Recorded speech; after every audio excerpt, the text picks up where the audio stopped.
There was supposed to be a ceasefire, but these latest videos show no pause to the in the war violence. in Sudan. We are learning new details about. We begin this hour in the African country of Sudan, where thousands of Americans are caught up in an escalating crisis. Indépendant islamique république.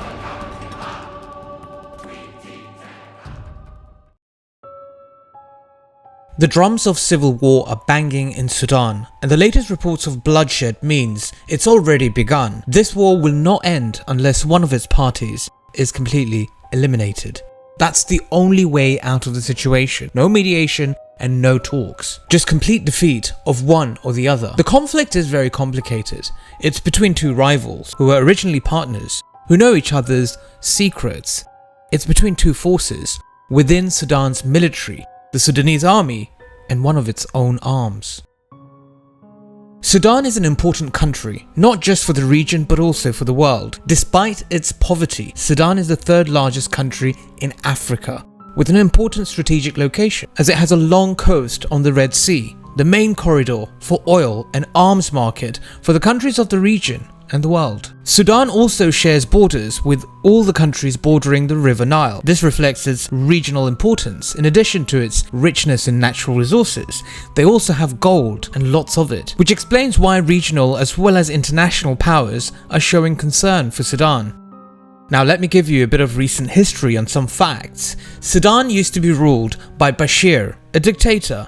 His regime fell in 2019 in the wake of popular so-called revolutions that called for democracy. And since then, Sudan has not enjoyed stability, neither security. Its economic situation hasn't improved, and according to figures from the World Bank, a third of the country today suffers from extreme poverty. Unemployment rate is high. Their currency is forever decreasing. After the so-called revolution, a transitional government came in, and they were meant to govern for a period of 3 years in order to prepare for free elections, in which power was meant to be shared between civil and military forces. But that didn't happen. The military forces remained dominant in the country. Abdel Fattah Burhan, the army chief, headed the country's sovereign council and appointed his deputy, Mohammed Hamdan Hemeti, commander of the Rapid Support Forces. The Rapid Support Forces are a paramilitary force and act as an arm of the army. And today, Burhan has a problem with Hemeti.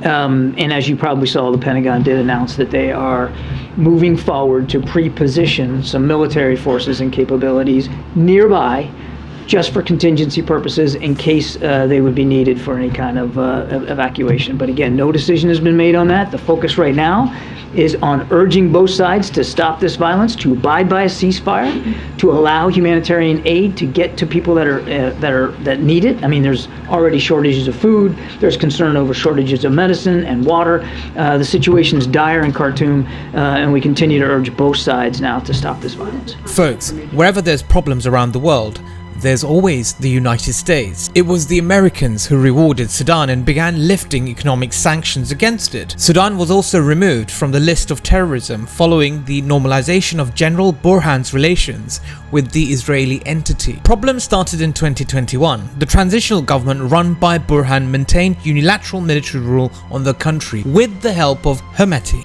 In 2022, the Americans and the collective West pressed for evidence from Sudan in respect to preparing for free elections. However, despite there being a transitional government, there was no transitional framework in place. This meant Sudan had no plans for free elections, so the Americans stopped providing aid to the country. It was at that moment the problem started to appear between the two military partners, Burhan and Hamidati, because in order for some sort of democratic system to work in the country, it was vital to integrate the Hemeti forces into the army and then form a ruling civilian government. Hamidati was actually fine with this, but his demands were that the merger takes place over a period of time, a decade at least. However, the Americans wanted to see integration within 2 years, and they kept pressing for this, which put Burhan in a very difficult position. The problems that Sudan suffers today isn't just military control of the country, but it's more to do with the division of military power in Sudan between the two forces,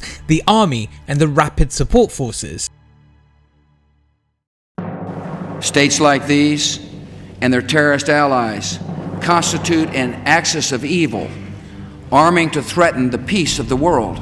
If you remember, Sudan was one of the so-called axis of evil forces allied with Iran. It supported Hamas as well as Hezbollah. Sudan was also considered a direct enemy of Israel. However, all that changed very quickly. The shift in Bashir's policy from the alliance with Iran began in 2016. That's when Sudan started to approach Saudi Arabia and the United Arab Emirates, and of course, Sudan then normalized ties with Israel. In almost every single conflict out there, Israel is involved some way or the other. Sudan was rewarded by the Americans after normalizing its relations with Israel in the year 2020, lifting it from the list of terror. The developments of the Russian-Ukrainian war may also explain the current situation in Sudan, given the fact that the Americans wanted Sudan to focus on merging or disbanding the forces of Hemeti. If you didn't know, Hamidati has special partnerships with the Russian Wagner organization, which has commercial interests in Sudan, especially the gold market.